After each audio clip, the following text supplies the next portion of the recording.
Hey, what's up, guys? It's Eli, and I'm up here at Endeavor Defense and Fitness. That's the name of the place. And we're here in Hilliard, Ohio.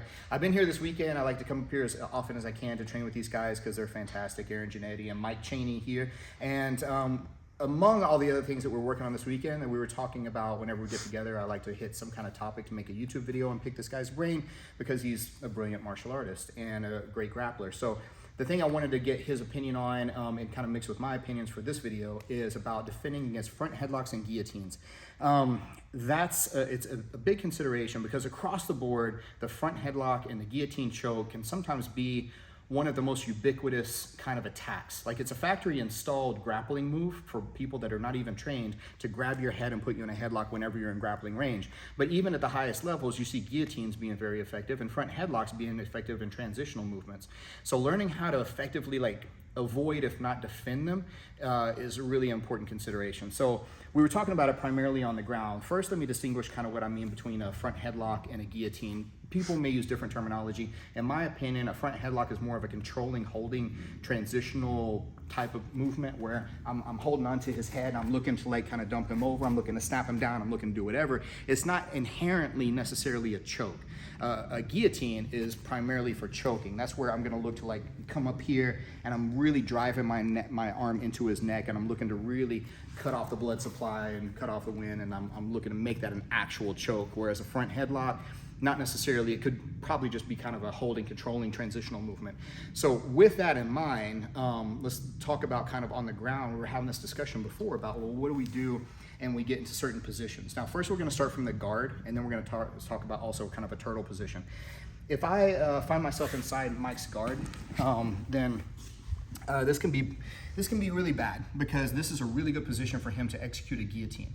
And there's a couple different common versions that he can do. There's kind of an old school version, what I would call an old school version, where he's looking to be more straight on with me. My head's over here in the pocket, and he's looking to maybe kind of stretch me out. So if that's the case here, first of all, I don't want this to happen, but if what's gonna make this really bad is as he's curling my head down and making that pressure like that. So the more he curls my head down, the worse it gets. So I'm gonna put my forehead on the floor to try not to allow him to do that here. And this is not great, but it's all I got. And then I'm gonna grab here on the wrist on this side. And now next I'm gonna get a tripod and I'm gonna drive my shoulder into his center because that's gonna help to kind of keep and stabilize his hips and not allow him to cut a decent angle.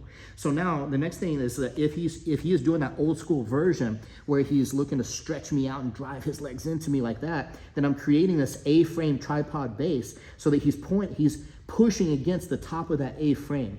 So when he goes to do that, I'm gonna start walking kind of to the side, and then I'm gonna collapse my two legs in, and this hand over here is gonna look to push his hips so that once I do that, now I'm kind of slipping out to the side here. Now, from there, I'm still pulling on this wrist here to help alleviate the pressure, but once I get on my side, I wanna make sure that I'm monitoring his hips. Both my two hands are on his two hips right now so that I can start walking my way out, and I can make sure he doesn't wind up mounting on top of me and finishing that guillotine from the mount, which would be even worse. So then once I accomplish that, as I get myself out to the side, now I'm a little safer because I'm on the wrong side of his body for him to finish that. I can start looking to release myself, get a Von Flue choke maybe if I play my cards right, all that. Now, from there too, that's kind of a late version. Now, Mike, you were mentioning too a while ago that it's something you do whenever you're inside the guard here, and I start to get in. What were you talking about? So a lot of times, I'll do a similar thing, like hand fight, obviously buying myself some time. And then I'll try and kill this hip down a little bit. So I'll bite in on the other side. I have the wrist bit down. I'll start to walk to that side. Again, my head's on the mat. Not the best thing, but it starts to throw a monkey wrench into his mechanism here for that guillotine. He starts pulling in and trying to finish. You can pop my head right out. I've kind of destroyed the orientation that way. Yeah, it's weird because changing the angle of the hip, the shoulder and hip alignment, just the ability that I can get for that bite is really kind of the thing. You're already late and deep into a dangerous submission. So there's not a really clean answer a lot of the time. We're going with the best that we possibly have.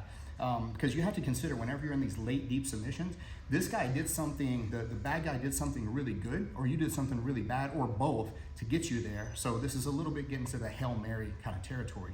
But having said that, there's still always escapes even to the very last, like dying breath, right?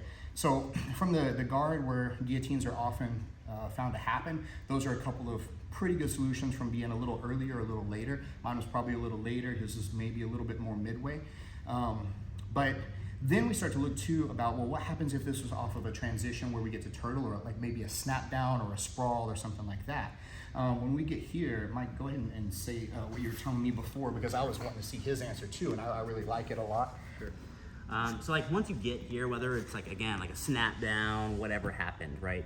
I have three choices, right? Depending on kind of how this guy's control feels. I kind of look at it like I'm going to be like retracting and getting away, kind of looking to bounce around the outside. And if I can't do either of those two things, I'll go down the middle.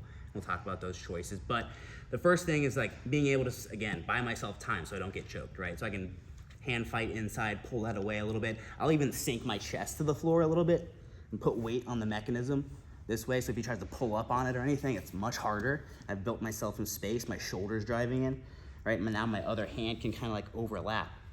Right here, I could even take the time to switch grips, and I can start to kind of back out. Right, I'll get tied up in my sweatshirt on the way out. That's fine. But I can back out, and now I'm in sort of just like a 2-on-1 position, or something like that. Right. So I've kind of dug my way out of the situation. Right. Whether he's like looping that arm around, like sometimes I'll catch that limb and that guillotine and do it very preemptively. So do it very early on. Right, because I know exactly what he wants from here. Right. Third or second choice, he's kind of in there already. I'll do a lot of the same things, but it's almost like a kind of like modified sucker drag or something, to the point where I'm changing angles and changing orientation again, so his mechanism doesn't work. Whether I'm grabbing the elbow with like the outside arm and I'm fighting, whatever I have to do to like get space here. So I can get space. A lot of times I'll start walking my hips out and around to create that angle, right? You can even start bringing this inside arm, that tricep, and that angle change a lot of the time is what's gonna take care of you. Right, now I'm on his back and all that good stuff, right? So option 1 was kind of backing away. Option 2 is kind of scooting around. Option 3 is like diving kind of everything in. So I can't get away, I can't sweep out. So I'll do the same thing, bite, hand fight, get all this stuff inside, right? Dig. So both arms are back inside. And then I can either like double or single and like bunny hop until almost like an Iranian style finish, like a single leg, right? If you're like classic wrestling, I can pull here, pop here, and kind of tip them off that way, okay? So again, just kind of looking at like 3 choices: back away, go around, go under. Yeah, Okay. those are all. It's always really good to have kind of an early, middle, late, because early obviously is the best, and preemptive is even better than that. But then having solutions for like later and later is really good, because what should happen, I think, a lot of the time whenever you have an early, middle, late is the late ones should give you a little bit more confidence to try the early ones. Now what happens a lot of the time is like usually a lot of times you'll find one that's your favorite, and you'll kind of put all your eggs in that basket. And the problem with that is that when it fails, it's more catastrophic, because now I don't have something to back up. But you know, if I know that, okay, I'm gonna try this one, I'm gonna sell it as best I can, but if it fails, I still got this one, and I still got this one too. So that's really, I like that approach a whole lot too. Now, I also did another video too. I'll try to put a link for that somewhere. I don't know how that works, but when how to get out of the turtle position safely. And these are closely related, because you notice a lot of times that I'm grabbing him when I'm demonstrating with him, I'm either going just around the neck or arm and head. And those are still in the same neighborhood of front headlocks and guillotines and all that stuff, because arm triangles, as far as anacondas, darces, all that kind of stuff, those are all still dangerous too, and they're modifications of that front choke. So one that is kind of a staple, kind of a one that deserves being mentioned again here is like, if we wind up in this kind of position, then the one that I can look to do from here is I can start to look to try to peek out from here. So a way that I can look to do that, I can monitor down here on this hand, or if I can get up here on this elbow and then get inside this thigh here and then look to kind of peek out here. As I do that, make sure I'm keeping my elbow down so that I don't get myself kind of in this cattle catcher position, because that's gonna suck really bad. But if I get here this way and I can open this up with this peek out, then I can kind of come inside and start coming around the corner, and then looking to get myself not only out, but maybe even get around behind the guy and creating some kind of scramble or something like that. And I can do that on the arm side or on the head side. So I mean, that's still in the same kind of neighborhood, the same kind of vicinity as those kind of moves like that. So I've also got another video on, a recent video from this one comparatively on how to execute the guillotine, how to polish up the guillotine finishes and everything. So that might be a good corollary, because a lot of times reverse engineering the attack will give you good defense and vice versa. So this is one that's a little more focused on the actual defensive measures, or the conceptual defensive measures about how to get out of this front headlock in the guillotine. So hopefully it helped. Let me know in the comments if it did, and what other kind of situations you'd like to see defenses for as far as the guillotine or front headlock goes.